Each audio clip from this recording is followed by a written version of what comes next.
Praise the lord. నేటి వాక్యము కీర్తనల గ్రంథము 17వ అధ్యాయము 5వ వచనం. నీ మార్గముల యందు నా నడకలను స్థిరపరచుకుని ఉన్నాను, నాకు కాలు జారలేదు. ఈ లోకము బహు పాపముతో నిండి ఉన్నది. చిన్న వయసు నుండి పెద్ద వయసు వారి వరకు ప్రతి ఒక్కరూ పాపములకు దాసులై దేవుడు అనుగ్రహించు మహిమను పొందలేకపోతున్నారని రోమీయులకు రాసిన పత్రిక 3వ అధ్యాయము 23వ వచనములో మనం చూడగలం.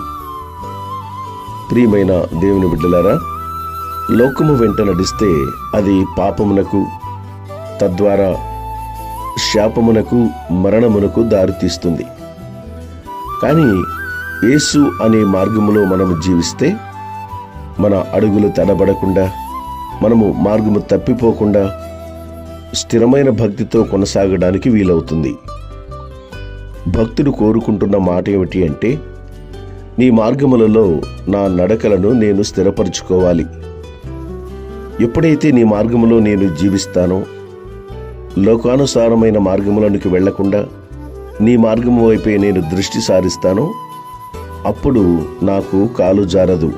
అంటే పాపంలోనికి వెళ్లకుండా, అపవిత్రతలోనికి వెళ్లకుండా పరిశుద్ధతలో జీవించటానికి వీలవుతుందని భక్తుడు కోరుకుంటూ ఉన్నాడు.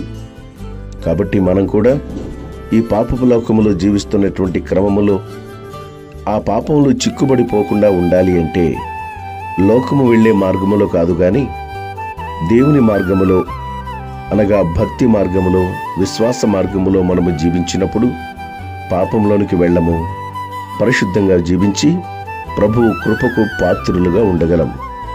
అట్టి ధన్యతను దేవుడు మనందరికీ దయచేయునుగాక. ఆమేన్.